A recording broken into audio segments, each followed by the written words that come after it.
ആശാസമരത്തിൽ പ്രതികരണവുമായി മുഖ്യമന്ത്രി കേന്ദ്ര വിഹിതം വർദ്ധിപ്പിച്ചാൽ അതനുസരിച്ചുള്ള വിഹിതം വർദ്ധിപ്പിക്കാൻ സംസ്ഥാന സർക്കാർ തയ്യാറാണെന്ന് മുഖ്യമന്ത്രി. വിവരങ്ങളുമായി ഇപ്പോൾ വിഷ്ണു കരുണാകരൻ ചേരുന്നുണ്ട്. വിഷ്ണു, ഈ ആശാ വർക്കർമാരുടെ സമരം നീണ്ടുപോകുന്ന സാഹചര്യത്തിലാണ് ഇപ്പോൾ മുഖ്യമന്ത്രി ഒരു പ്രതികരണവുമായി രംഗത്തെത്തിയിരിക്കുന്നത്. കേന്ദ്ര വിഹിതം വർദ്ധിപ്പിച്ചാൽ അതനുസരിച്ചുള്ള വിഹിതം വർദ്ധിപ്പിക്കാൻ സംസ്ഥാന സർക്കാരും തയ്യാറാണെന്നാണ് മുഖ്യമന്ത്രി ഇപ്പോൾ പറഞ്ഞിരിക്കുന്നത്. കൂടുതൽ വിശദാംശങ്ങൾ എങ്ങനെയാണ്? ഹരിത, ഇന്ന് ചേർന്ന LDF യോഗത്തിലാണ് മുഖ്യമന്ത്രി ഈ വിശദീകരണം നൽകിയത്. അതായത് ആശാ വർക്കർമാർ പ്രതിഷേധം തുടരുന്നതിൽ LDFിലെ ഘടകകക്ഷികൾക്കുള്ളിൽ തന്നെ ഒരു അഭിപ്രായ വ്യത്യാസം ഉണ്ടായി തുടങ്ങി എന്നുള്ളത് ഇതിൽ നിന്ന് വ്യക്തമാണ്. RJD ആണ് ഈ വിഷയം ഇന്ന് പ്രധാനമായും ഉന്നയിച്ചത്. ആശമാരുടെ സമരം അവസാനിപ്പിക്കാൻ എന്തെങ്കിലും തരത്തിൽ സഹായിക്കണം എന്നുള്ളൊരു ആവശ്യം RJD മുന്നോട്ട് വച്ചിരുന്നു.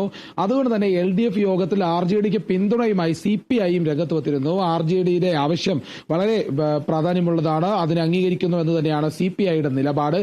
ഈ വിഷയത്തിലാണ് മുഖ്യമന്ത്രി പ്രതികരിച്ചിരിക്കുന്നത്. മുഖ്യമന്ത്രി നൽകിയ വിശദീകരണം ആശാ വർക്കർമാരുടെ സമരത്തിൽ, അതായത് സർക്കാരിന് ആശാ വർക്കർമാരുടെ ആവശ്യങ്ങളിൽ എതിർപ്പില്ല എന്ന് തന്നെയാണ്. ആശാ വർക്കർമാർക്ക് ആനുകൂല്യം നൽകണമെന്ന് തന്നെയാണ് സർക്കാരിന്റെ ആവശ്യം. എന്നാൽ കേന്ദ്ര വിഹിതം ലഭിക്കാത്തത് എന്നൊരു ആവശ്യം, കേന്ദ്രത്തിന്മേൽ പഴിചാരുന്നത് വീണ്ടും ആവർത്തിച്ചിരിക്കുകയാണ് മുഖ്യമന്ത്രി.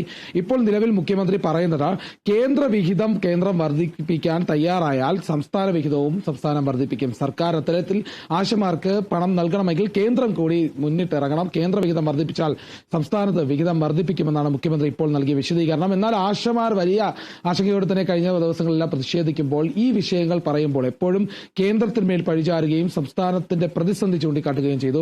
പക്ഷേ PSC അടക്കമുള്ള നിരവധി കാര്യങ്ങളിൽ പണം നൽകുന്നതും അനുവദിക്കുന്ന കാര്യങ്ങളും സർക്കാരിന്റെ പല പണച്ചെലവുകളും അടക്കം പല കാര്യങ്ങളും ഉണ്ടാകുമ്പോഴും ആശാ വർക്കർമാരുടെ കാര്യത്തിൽ പരിഗണന ഇല്ല എന്ന് തന്നെയാണ് ആശാ വർക്കർമാർ പറയുന്നത്. പ്രതിപക്ഷം വലിയ പിന്തുണയുമായി ആശാ വർക്കർമാർക്ക് ഒപ്പമുണ്ട്. എന്നാൽ ഈ ഘട്ടത്തിലും മുഖ്യമന്ത്രി പറയുന്നത് കേന്ദ്ര സർക്കാർ പിന്തുണ നൽകട്ടെ എന്നാണ്. കേന്ദ്ര സർക്കാർ അനുവദിക്കുന്നത് വർദ്ധിപ്പിച്ചാൽ സംസ്ഥാന സർക്കാരും വർദ്ധിപ്പിക്കാമെന്നുള്ള വിശദീകരണമാണ് നൽകിയത്. ഏതായാലും ഘടകകക്ഷികൾ ഇക്കാര്യം അവതരിപ്പിച്ചു തുടങ്ങി. LDFിനുള്ളിൽ തന്നെ ആശാ വർക്കർമാർക്ക് സഹായം നൽകണമെന്നുള്ള ആവശ്യം ഉയർന്നു വന്നിരിക്കുകയാണ്. മുഖ്യമന്ത്രി ഇത്തരത്തിലാണ് ഇപ്പോൾ വിശദീകരണം നൽകിയിരിക്കുന്നത്. ഹരിത.